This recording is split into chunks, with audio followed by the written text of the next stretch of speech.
Alien origins of sociopathy: how bloodlines have been genetically tweaked to produce an abundance of psychopaths serving the alien agenda, by Tom Montalk, recovered through Wayback Machine website. Sociopaths or psychopaths are individuals who lack empathy and engage in predatory behavior without remorse or guilt. In general, this lack of conscience may stem from a conditioned lack of emotional identification with the victim, a narcissistic love of self that overrides any concern for others, or the mechanical inability to feel any emotion other than one's, which are chemical or hormonal in origin. There are different categories of psychopaths depending on the underlying cause for their condition and how well they blend into society. Criminal and successful psychopaths. Criminal psychopaths are those who are crude enough in their manipulations to be identified and apprehended by legal and medical institutions. They are known as serial killers, con artists, burglars, mobsters, mad tyrants, rapists, and delinquents. These comprise a small percentage of psychopaths, and only about 1% of the population. The rest are successful psychopaths who evade detection by optimally conforming to social ideals without compromising their manipulative nature. They are skilled at faking emotions and passing themselves off as charming, caring, and sociable people. Some use their conformity to appear ordinary. Others are more ambitious and become symbols of success by using their charm and intellect to rapidly climb the corporate, political, academic, religious, military, or social ladder. Between 20% and 50% of the population is included in this category. In general, criminal psychopaths consistently violate laws and social norms, while successful psychopaths make use of them. The orthodox medical establishment presently recognizes only the first category under the term antisocial personality disorder. There is no diagnostic term categorizing successful psychopaths, who continue to remain medically unidentified. This is no surprise, considering a significant portion of the medical establishment consists of these individuals. When mainstream media and medical literature use the term psychopath or sociopath, they are referring to the small minority of criminal psychopaths. In this article, the term encompasses multiple subcategories and applies to all individuals who lack empathy, whether they are criminals or not. Expanded model of human behavior. To understand psychopathy, one must first understand human behavior. The enigma of human behavior is commonly reduced to a question of nature versus nurture, genetics versus environment. Typical of materialistic determinism, this model is dangerously simplistic because it focuses only upon the physical and causal basis of human behavior, leaving out the metaphysical factors which are equally as important. An expanded model for human behavior would include the following factors: environment, physical influences, social conditioning, mind programming, and education. Genetics, instinctual bias, physical limitations, and neurochemical makeup. Soul nature, metaphysical composition based upon level of metaphysical evolution, acquired and shaped by the experiences of prior incarnations. Fate, predestined and synchronistically arranged experiences that improve soul nature and thus change behavior. Also, the unwitting modification of one's behavior to accommodate another's fate. Free will, personal action taken out of choice, entirely non-deterministic non-physical influences, divine inspiration, telepathic persuasion, etheric thought forms, and various hyperdimensional technologies. Sold and non-sold psychopaths. The term soul may be defined as a non-physical unit of consciousness whose core individuality survives death and rebirth. By this definition, some people have individualized souls, some do not. The latter incarnate with definite soul energy, but nothing sufficiently individualized to avoid dissolution after death. The individualized consciousness of souled humans affords them the ability to choose what to do with the genetic, environmental, and karmic conditions they acquire upon incarnating. Non-souled humans lack this choice and are entirely the product of their environment and genetics. Psychopaths exist within both categories. Souled psychopaths are either environmentally programmed to act against their own conscience, or else have made the consistent choice to behave in a narcissistic and predatory manner. Those who are programmed have chance for recovery, while the attempt to change those who choose psychopathy only reinforces their behavior. Souled psychopaths feel love and hate, but only love for self and hate for others. This condition is well illustrated by certain Nazis or Zionists who love their own race but feel no guilt about murdering those of another. Souled psychopaths also have empathy and conscience, but these are perverted and reserved for special cases. For example, some mobsters seem to act upon a strong moral code and thus appear as upright heroes to those they protect, but are nevertheless criminal psychopaths. The greatest tyrants in history were souled psychopaths who passionately pursued their twisted goals. Since love, empathy, and free will are qualities associated with having a soul, non-souled humans are psychopaths by definition. This doesn't mean all act in obviously predatory ways, just that the severity of their manipulative behavior depends mostly upon environmental and genetic factors which vary greatly from person to person. Those who face adversity during childhood often mature into criminal psychopaths, while those who have more secure upbringings are less maladjusted and become successful psychopaths. No amount of education, medication, or programming can instill genuine empathy and love within them, for they lack the soul nature necessary to exude these qualities.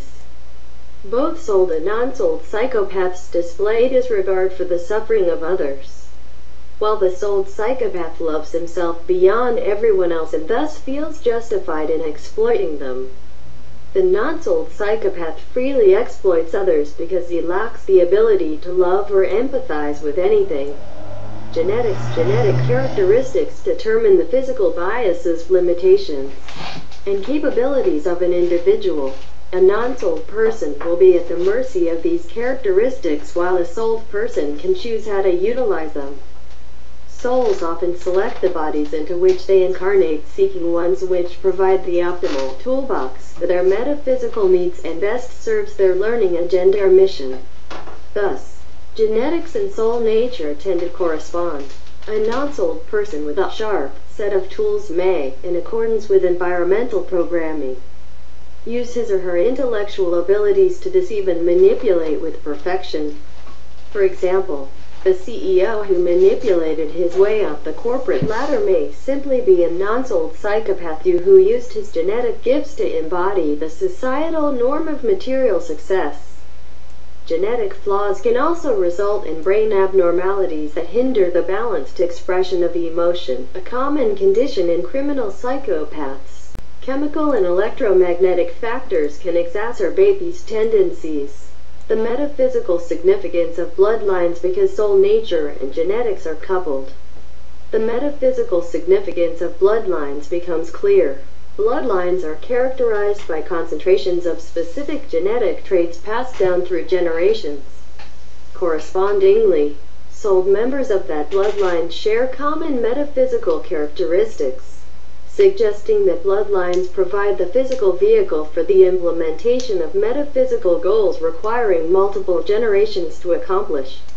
Thus there exist a variety of bloodlines, each with unique metaphysical predispositions.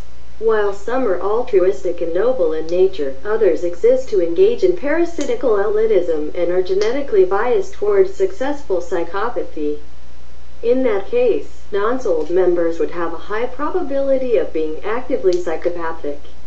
Among its souled members, most incarnate to optimally continue their malevolent agendas, while a few deviate and use their acquired abilities for the better.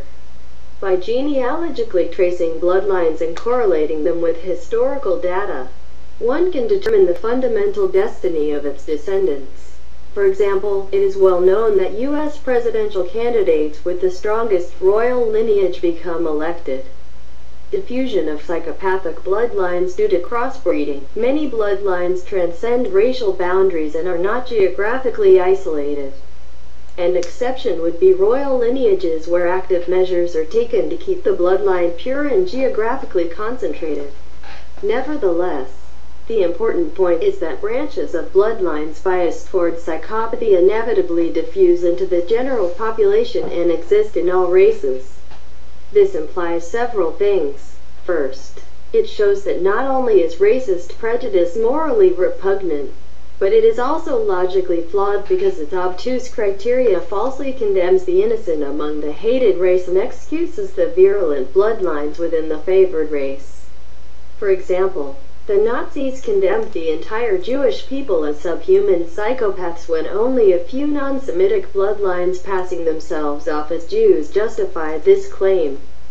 There were equal concentrations of psychopathic bloodlines within the Caucasian race itself, obviously overlooked by the Nazis due to the blind favoritism of their ideology. Second, unless a bloodline is geographically isolated or physiologically unique, it is impossible to identify psychopaths by these traits alone. The purpose of identification is not to persecute them, but to identify such behavior when it occurs and understand why it happens. The success of psychopaths depends heavily upon others excusing their action with rationalizations built on false assumptions. For instance, a non-sold psychopath may abuse his wife, and after she leaves him, he may promise change and use sweet words to appear remorseful. The false assumption is that this person is capable and willing to change for the better. In truth, he is incapable of feeling empathy or remorse and fakes these qualities to perpetuate his manipulations. Understanding the physical and metaphysical basis of human behavior allows one to avoid making such false assumptions and see through false guises that would otherwise appear as genuine. Psychopathy and negative control systems. Psychopaths who are most intelligent and powerful tend to use lesser ones to do their bidding. This forms a web of control, a negative hierarchy of manipulation that spans from elite globalist cabals down to the neighborhood delinquent or psychopathic spouse. This is not to suggest that the global elite are directly commanding local psychopaths, but rather that there exists a hidden element unifying this hierarchy. This hidden element originates beyond our realm and consists of advanced non-human psychopaths of an alien or demonic nature who use hyperdimensional technology or telepathic influence to direct all. Lesser psychopaths, most easily non-souled ones who lack free will and are thus freely controlled. This hyperdimensional control system may be appropriately termed the matrix, and the lesser psychopaths may be called matrix agents due to the similarity between their functions and the themes depicted in the movie. Empathy is antithetical to control, which is why control systems demand psychopathy as the standard mode of function. Society is best manipulated through an abundant distribution of psychopaths among the lower and upper ranks of society. Toward this end, certain bloodlines have been created or tweaked by negative alien forces to assist the incarnation of malevolently sold individuals. And thus some instances of psychopathy can be said to have alien origins. Those not genetically biased toward psychopathic behavior are nevertheless easily programmed into supporting or idolizing such behavior, especially if they lack the free will and discernment associated with having a well-developed soul. In the human condition, the problem of psychopathy rests upon the fact that only the minority of souled psychopaths who have been programmed against their conscience are capable of changing for the better.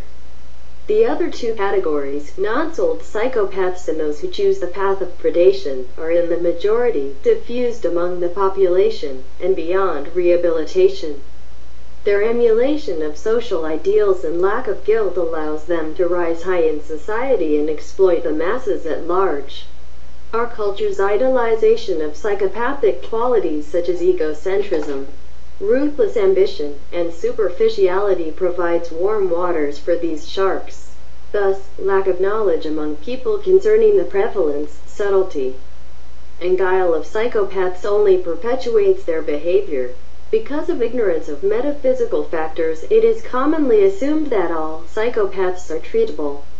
In truth, Sold psychopaths who choose their path and non-sold psychopaths are beyond hope. Any energy invested toward changing them will be wasted, or worse, serve to reinforce their predatory behavior. In short, they abuse your respect, exploit your empathy, and feed upon what energy you put into them. They are best avoided. Further research: antisocial personality, sociopathy, and psychopathy. Psychopaths, psychopathy and antisocial personality disorder. A case of diagnostic confusion. The antisocial personality, a basic hypothesis of psychopathy, the psychopathic or sociopathic personality.